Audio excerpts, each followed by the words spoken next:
Hello and welcome to the first installment of a new segment called Tapu's Question Comment Corner Extraordinaire. I've got the first one here. Why is the character talking a poop with glasses?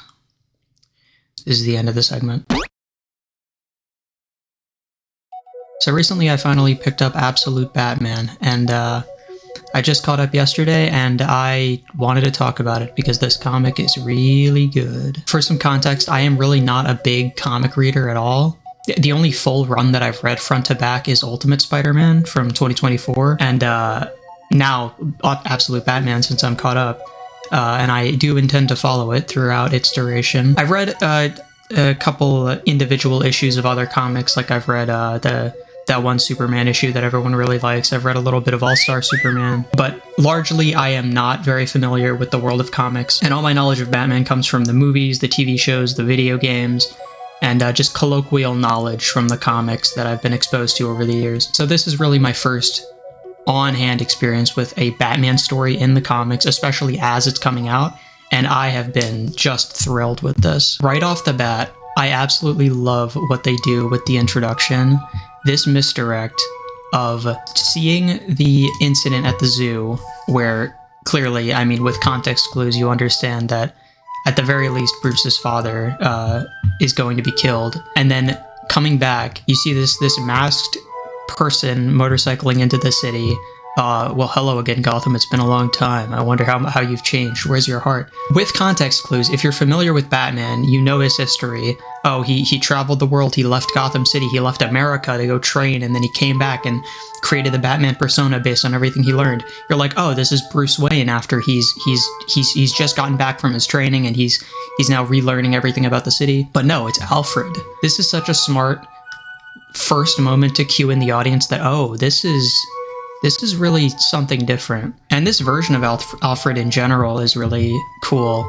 I really like this character, and I've loved seeing him slowly grow attached to Bruce and Batman and like care about Gotham City. I've always really loved the Andy Serkis version of Alfred, and I don't know how much of this is rooted in comics. I don't know if there's some alternate timeline, alternate story where Alfred is the one who trained Bruce, but I really like the idea that this is an Alfred who didn't really know much about parenting and has kind of a harder exterior, and after Bruce's parents died, didn't know how to connect with Bruce, and so the only thing he knew to do is to like train him to be stronger, and that was one of the ways that they connected. I thought that was really cool and different from what I was used to, and so this is kind of feels like it's in a similar vein where it's this hardened Alfred who's much different from, you know, the usual British butler who like is super refined and clean, you know. But then this first issue just keeps coming with these misdirects. You cut to this gym, you see this young man with black hair training, clearly like, oh, no weaknesses, no fear. Oh, so this is Bruce. This is where we're going to be introduced to him.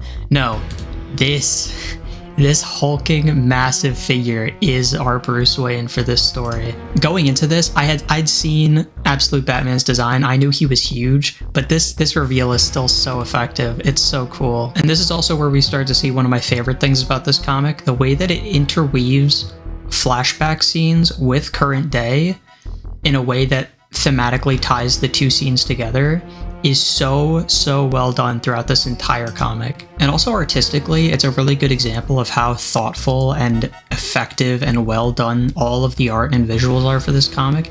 I really like the consistent through line of like every flashback panel is borderless and it has this sort of desaturated look to it.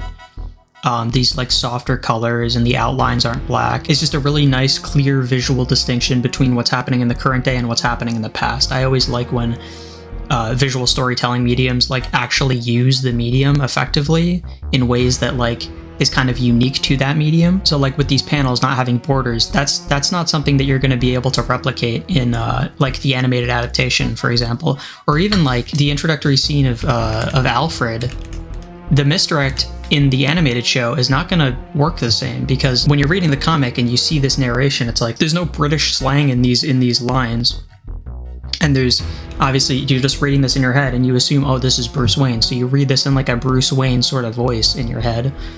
And then when you see that it's Alfred, it recontextualizes what you just read. But in the animated version, or if they ever make a movie based on this story, like you're going to hear his British accent right away and be like, oh, so this isn't Bruce. This is probably Alfred. Now, a little bit later on, we're introduced to Jim Gordon, and this is one of my favorite versions of Commissioner Gordon that I've ever seen. I love that in this story, he becomes mayor. I don't know if, again, I don't know if this is something that's also happened in the comics before, but I think it's a really cool new take on the character, and also the fact that he's so close with Bruce's mom. That dynamic and that relationship is really interesting. I've loved seeing that blossom throughout the course of the story. And particularly, the fact that he knew Bruce since he was a kid, and he sort of became that surrogate father figure in his father's absence, and he didn't have Alfred growing up. I like that Jim Gordon was kind of that figure for him. And I think it works out so well in some scenes later on after Jim knows that Bruce is Batman. There's so much great dialogue between the two. But then this build up as the party animals are showing up to wreak havoc and do their thing. Seeing the Batman using his cape and coming down from the ceiling, he's cloaked in shadow. And then when he jumps down and you see that full reveal of his design, oh, it hits so hard. This video is just me gushing. It's just going to be me gushing for however long. But I love the fact that his cape in this comic is less of a cape and more like tendrils that he can kind of manipulate, and that it's based on the technology that he developed for the bridge as a kid to win the science fair. It's just so visually unique, and it has such a cool look. And one thing I really appreciate about this is when you're making an Elseworld story, and you're making a Batman where the entire premise of it is we're going to take the core fundamentals of what people know about Batman and flip them on their head. This version of Bruce is sort of working class. He's not rich at all. Both of his parents didn't die. He didn't grow up with Alfred. They're inverting all of these things that we know to be true about Batman. It would be so easy to also say, and he kills people. I will fucking kill you. But this Batman still does not kill people, and I really appreciate the restraint that they showed there. And then we see the first confrontation between Alfred and Batman, adding this little setup of his shotgun and then Batman taking it from him, which then we see paid off later when he modified it to be non-lethal. It's so cool. Oh, it's so cool. And then ending the issue with him stealing his ride and riding straight out of the building 1,000 feet down with no landing spot. And bringing back that "Bats are crazy" panel from the beginning of the issue, tying it all together. I think to myself, maybe you're not so bad these days, Gotham.